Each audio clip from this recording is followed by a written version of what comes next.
Halo semua, kali ini kita akan belajar bersama mengenai perhitungan kimia. Oke, sudah siap? Let's go. Oke, kita lihat di gambar ini. Kira-kira berapa banyak beras itu ya? Adakah di antara kalian semua yang bisa menghitung berapa banyak beras yang terlihat di gambar itu? Pastinya kita semua akan menyebut kira-kira 1 kilo, 2 kilo, atau mungkin ya semua menghitung dalam hitungan beras ya. Jarang sekali di antara kita yang menemukan orang menghitung dalam jumlah satuan, misalnya butir, 50 butir atau 150 butir, karena pastinya hal itu membuat kita menjadi satu pekerjaan yang sulit dan juga tidak praktis ya. Mungkin pula halnya hingga saat ini tidak pernah ada yang menggunakan atom, bahkan dalam kelompok anak beras atau yang kecil, apalagi untuk menghitung jumlah partikel. Yang dapat kita lakukan adalah dengan menghitung massa atau volumenya. Tujuan pembelajaran kita saat ini adalah bagaimana kita bisa menentukan banyaknya suatu zat berdasarkan persamaan reaksi kimia. Oke, sekali lagi diharapkan nanti kalian mampu untuk bisa menentukan ada berapa banyak ya suatu zat berdasarkan persamaan reaksi kimia. Hal yang pertama yang perlu kita ketahui ada yang dikenal dengan nama hipotesis Avogadro. Hipotesis ini menyatakan bahwa gas-gas yang volumenya sama jika diukur pada suhu dan tekanan yang sama akan memiliki jumlah molekul yang sama pula. Kita bisa melihat dari ilustrasi percobaan tadi ini pembentukan molekul uap air dari reaksi antara 2 molekul gas hidrogen dan 1 molekul gas oksigen. Nah, oleh karena perbandingan volume gas hidrogen, gas oksigen dan juga uap air pada reaksi pembentukan uap air 2:1:2, maka perbandingan jumlah molekul hidrogen, oksigen dan uap air juga akan sama 2:1:2, dan jumlah atom tiap unsur tidak berkurang atau bertambah dalam reaksi kimia. Perbandingan volume gas dalam suatu reaksi sesuai dengan koefisien reaksi gas tersebut. Artinya bahwa jika volume salah satu gas diketahui, volume gas yang lain pun dapat ditentukan dengan cara membandingkan koefisien reaksinya. Untuk memahami lebih lanjut mengenai hipotesis Avogadro tadi, kita bisa lihat dari contoh soal berikut ini. Pada reaksi pembentukan uap air, H2 ditambah O2 akan menghasilkan H2O. Nah, sebelumnya mari kita setarakan lebih dulu supaya kita memperoleh koefisiennya. Kita lihat di sini untuk H2O itu koefisiennya adalah 2, O itu 1 dan H2O 2. Jadi koefisien itu adalah angka di depan atom. Jika volume gas H2 yang diukur pada suhu 25 derajat dan tekanan 1 atm sebanyak 10 liter, maka volume gas O2 dan H2O pada tekanan dan suhu yang sama dapat ditentukan dengan cara seperti di bawah ini. Nah, kita bisa melihat perbandingannya lebih dulu. Volume H2 dan volume O2 itu akan sama dengan koefisien H2 berbanding koefisien O2. Jadi sekali lagi kita bisa melihat dari koefisiennya, volume itu sama dengan koefisiennya. Jadi volume H2 berbanding volume O2 sama dengan koefisien H2 berbanding koefisien O2. Nah, cara perhitungannya seperti yang kalian lihat di sini. Volume O2 sama dengan koefisien O atau oksigen dibagi koefisien hidrogen dikalikan dengan volume H2. Kenapa? Karena volume H2 ini yang diketahui karena dia memiliki 10 liter. Nah, volume O2 nya 1/2 dikali 10 liter. 1/2 diambil dari koefisiennya. Koefisien O itu adalah 1 dan koefisien H itu adalah 2. maka dihasilkan volume O2 adalah 5 liter, sedangkan volume H2O 2/2 dikali 10 liter menghasilkan 10 liter. Sekarang kita belajar mengenai massa atom relatif yang dilambangkan dengan AR atau atom relatif. Isotop C12 sebagai standar dengan massa atom relatif sebesar 12. Kalau kita bisa tuliskan, satu satuan massa atom itu sama dengan 1/12 massa satu atom C12. Nah, kita bisa baca contohnya seperti ini. Kita bisa lihat massa atom rata-rata oksigen 1,33 kali lebih besar daripada massa atom karbon 12. Maka atom relatif O itu sama dengan massa atom rata-rata oksigen 1,33 dikalikan dengan atom relatifnya dari C12. Atom relatif C12 itu adalah sebesar 12, maka dihasilkan 15,96. Nah, dapat dirumuskan seperti ini. Berarti atom relatif atau massa atom relatif itu adalah massa atom rata-rata X dibagi dengan 1/12 massa atom karbon itu sendiri.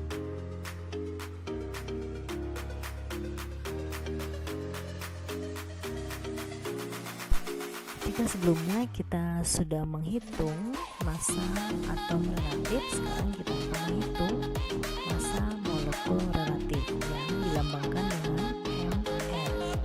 Molekul merupakan gabungan dari beberapa unsur dengan perbandingan tertentu. Itu yang kita ketahui bahwa molekul itu dibagi menjadi dua, ada molekul unsur dan ada molekul senyawa. Sambil mengingatkan lagi, kita tahu molekul unsur itu adalah gabungan dari unsur-unsur yang sama, sedangkan molekul senyawa adalah gabungan dari unsur-unsur yang berbeda. Dan massa molekul unsur atau senyawa dinyatakan oleh massa molekul relatif atau yang kita tuliskan dalam bentuk MR. Massa molekul relatif adalah perbandingan massa molekul unsur atau senyawa terhadap 1/12 dikali massa atom C12. Dengan demikian, kita bisa menghitung massa molekulnya dengan cara menjumlahkan atom relatif dari atom-atom pembentuk molekul tersebut. Nah, kita bisa lihat massa molekul relatif sama dengan jumlah atom relatif dari atom penyusunnya. Mari kita lihat bersama contoh soal berikut ini. Diketahui massa atom relatif beberapa unsur sebagai berikut: Ca40O16H1. Tentukan massa molekul relatif senyawa dari CaOH 2 kali. Kita bisa menjawab, satu molekul CaOH 2 kali mengandung 1 atom Ca, 2 atom O, dan 2 atom H. Mengapa O dan H2? Karena kita melihat dari senyawa molekulnya CaOH 2 kali. Tulis di situ OH-nya ada dalam kurung dan kedua di situ ya. Nah, jadi massa molekul relatifnya itu adalah atom relatif Ca ditambah dengan 2 dikalikan atom relatif oksigen ditambahkan dengan 2 dikalikan atom relatif hidrogen. Maka 40 ditambah 2 kali 16, 16 itu adalah atom relatif O ditambahkan dengan 2 dikali 1, 1 itu adalah atom relatif H. Nah, kita lihat hasilnya adalah secara keseluruhan 74.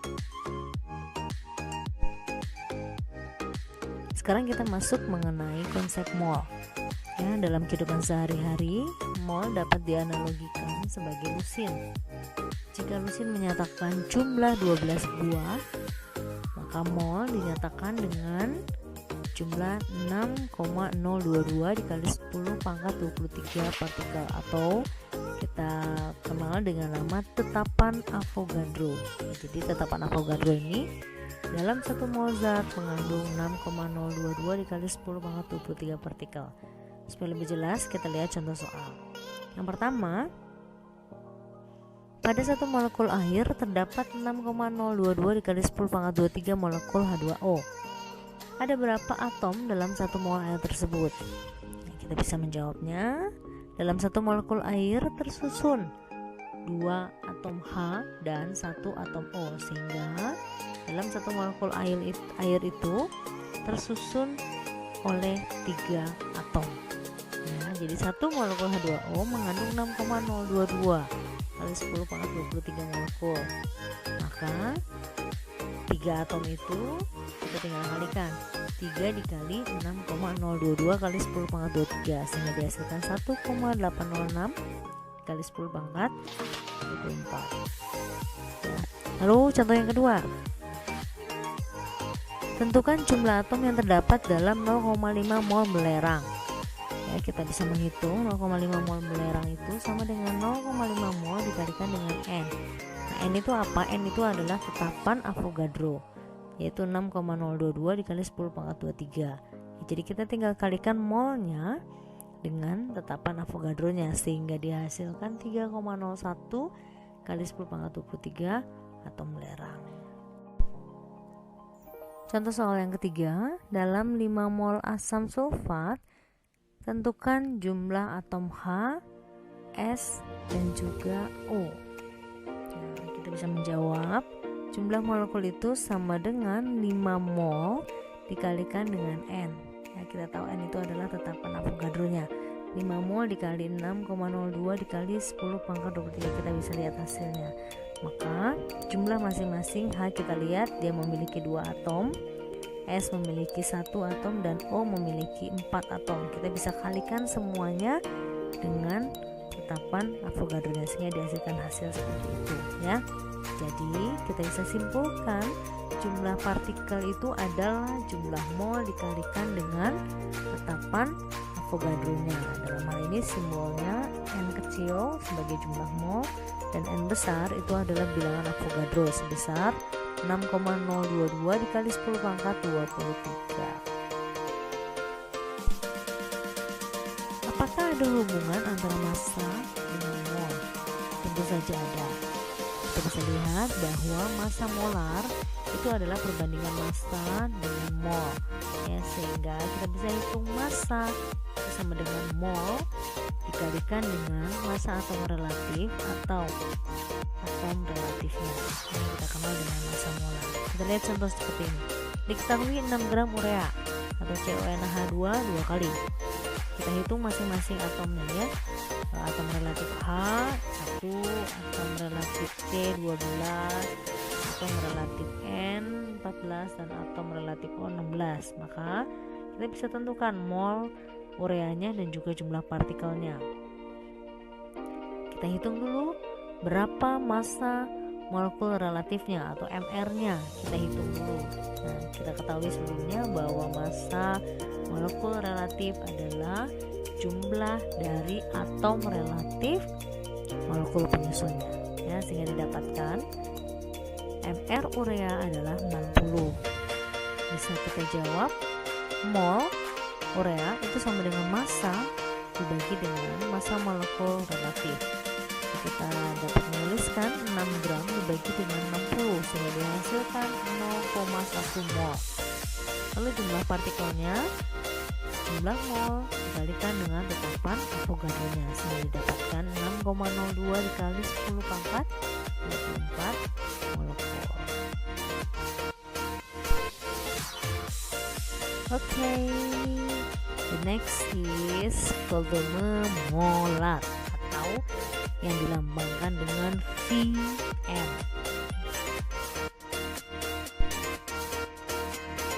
Apa sih yang dimaksud dengan volume molar? Volume molar itu adalah volume 1 mol zat dalam wujud gas yang dinamakan dengan volume molar.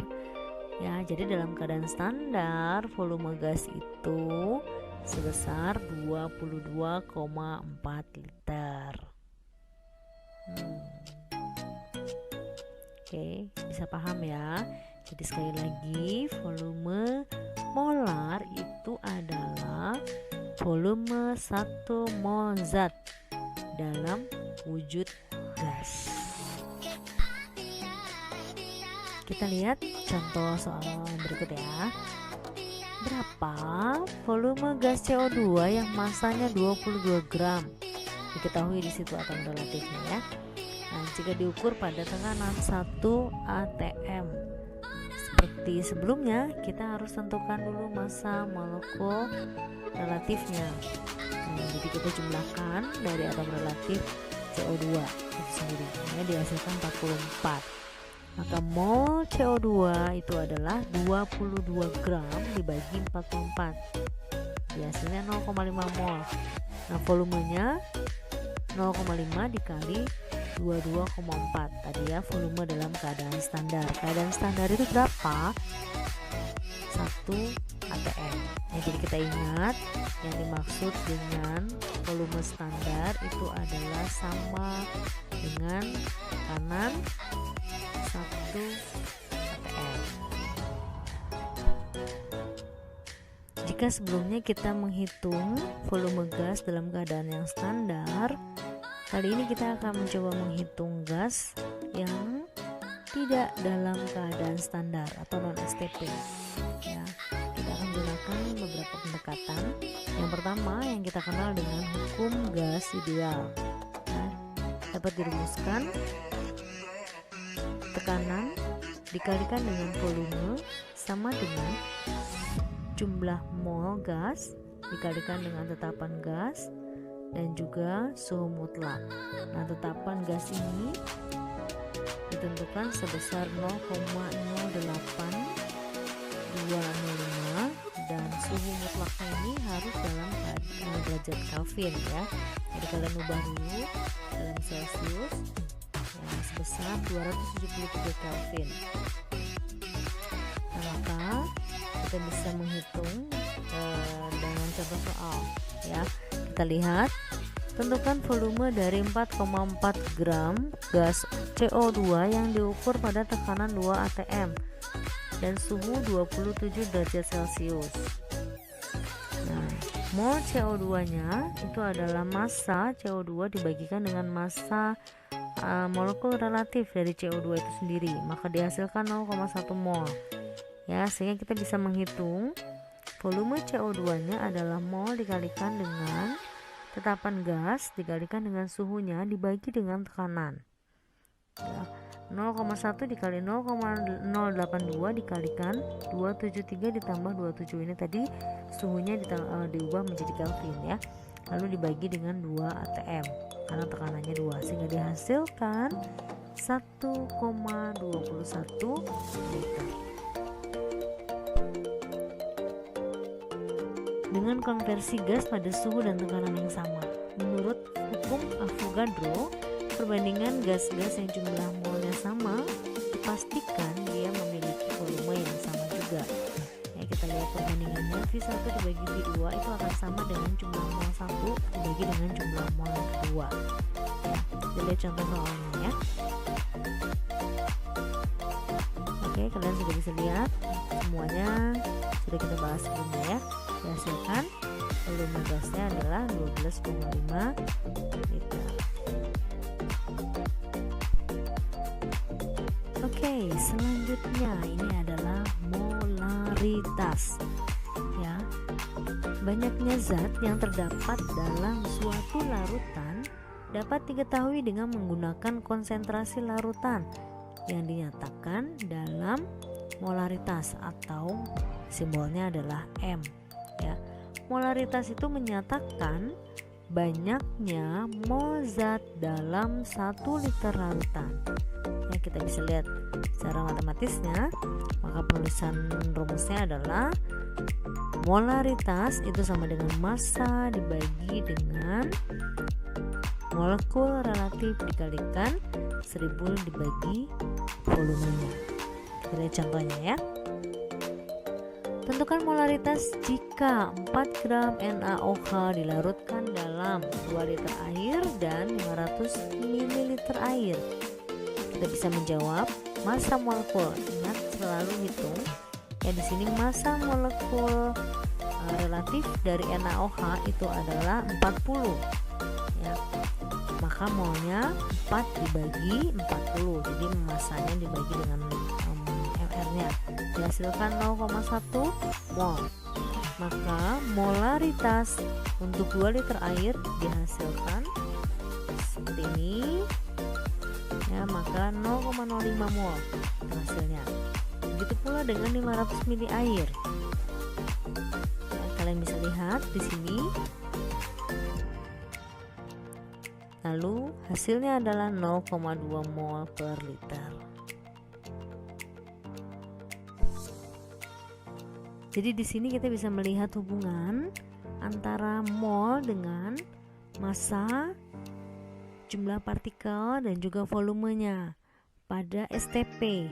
STP itu artinya tekanan yang standar atau pada suhu dan tekanan yang sama. Sebelumnya kita sudah membahas bahwa tekanan yang standar itu adalah 1 atm dan pada suhu yang mutlak yaitu 273 derajat Kelvin. Selanjutnya kita akan melihat rumus molekul dan kadar unsur dalam suatu senyawa. Perbandingan massa dan kadar unsur dalam suatu senyawa dapat ditentukan dari rumus molekulnya. Kita lihat kadar unsur itu sama dengan jumlah atom dikali atom relatif unsur dibagi dengan massa molekul relatif senyawa dikalikan 100%. Oke, kalian lihat sendiri ya.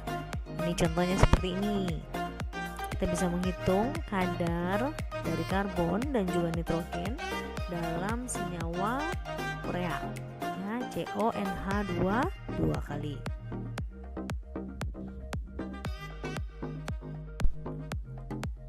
Rumus molekul menunjukkan jenis atom unsur dan jumlah relatif masing-masing unsur yang terdapat dalam zat. Nah, banyaknya unsur yang terdapat dalam zat ditunjukkan dengan angka indeks. Ya, rumus molekul dapat berupa rumus empiris dan juga rumus molekul. Rumus empiris ini adalah rumus yang menyatakan perbandingan terkecil atom-atom dari unsur-unsur yang menyusun senyawanya. Sedangkan rumus molekul itu adalah rumus yang menyatakan jumlah atom-atom dari unsur-unsur yang menyusun satu molekul senyawa. Kita bisa lihat perbedaannya ya. Rumus empiris menyatakan perbandingan atom-atom, sedangkan rumus molekul itu menyatakan jumlah atom-atom.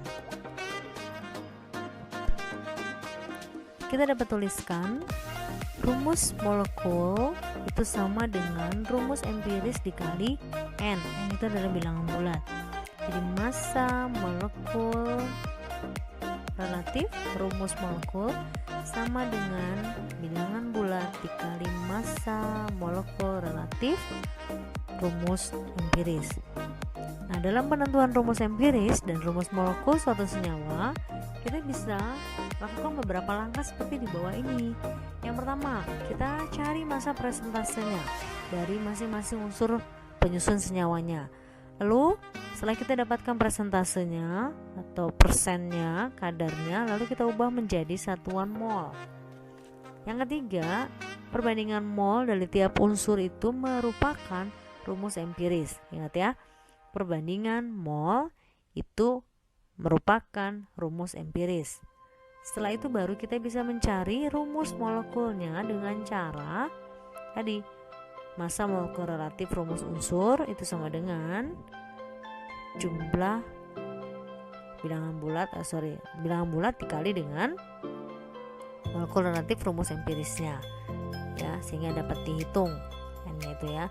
Lalu yang terakhir kita bisa kalikan bilangan bulat itu ya yang diperoleh dari hitungan dengan rumus empirisnya. Supaya memahami lebih lanjut, kita bisa melihat nanti dari beberapa contoh-contoh soal yang akan diberikan. Seperti ini ya contohnya ya, supaya kalian bisa memahami lebih lagi. Yang pertama, suatu senyawa terdiri dari 43,7% P.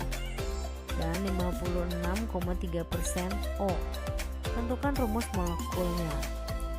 Diketahui atom relatifnya ya, dari P 31 dan oksigen itu 16. Bisa kita jawab. Misalkan massa yang dimiliki itu adalah 100 gram dari senyawa itu ya, maka massa P dan O masing-masing adalah 43,7 gram dan 56,3 gram. Jadi persentase atau kadar ini juga sama dengan massa ya. Jadi kalau misalnya diketahui persentase di situ, itu bisa sama dengan jumlah massa yang dimiliki atau besarnya massa yang dimiliki oleh masing-masing unsur tersebut, sehingga didapatkan perbandingan mol P dan mol O-nya adalah gram dibagi dengan atom relatif yang dimiliki oleh masing-masing unsur tersebut. Maka didapatkan perbandingannya adalah 2:5. Jadi rumus molekulnya P2O5. Lalu yang kedua, suatu senyawa terdiri dari 60% karbon, 5% hidrogen, dan sisanya adalah nitrogen. Nah, massa molekul relatif senyawa itu adalah 80. Tentukan rumus empiris dan rumus molekul dari senyawa tersebut. Kita hitung persentase dari nitrogen itu, total keseluruhan itu adalah 100% ya, sehingga didapatkan karena sisanya adalah nitrogen, maka didapat 35%. Nah, misalkan senyawa masanya itu adalah 100 gram, maka untuk massa C berbanding H berbanding N itu adalah 60:5:35.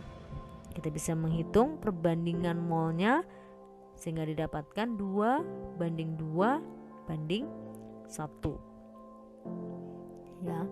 Nah, maka rumus empirisnya adalah kita tinggal kalikan dari perbandingan itu ya. Kita tinggal masukkan C itu 2, H itu 2, N itu 1. Maka kita tulis C2H2N ya. Nah, bagaimana kita menghitung bilangan bulatnya yang N-nya itu? Massa molekul rumus empiris itu sama dengan massa molekul rumus molekulnya. Ya, kita lihat kalikan N, C2H2N dikalikan bilangan bulatnya itu sama dengan 80. Maka dihasilkan, kalian bisa lihat N-nya sama dengan 2. Maka rumus molekulnya menjadi C2 dikalikan 2 jadi C4, H2 dikalikan 2 H4, N dikalikan 2 N2. Maka dapat disimpulkan rumus molekul senyawa tersebut adalah C4 H4 N2.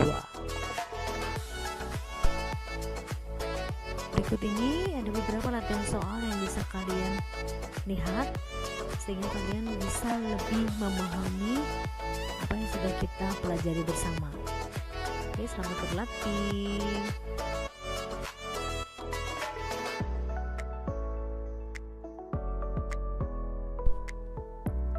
Kita sudah belajar mengenai perhitungan kimia dasar, dan Ibu berharap kita semua dapat memahami dan berlatih terus supaya lebih mahir tentunya ya. Terima kasih untuk pembelajaran kita bersama. Sampai jumpa di lain kesempatan. Keep learning. Bye bye.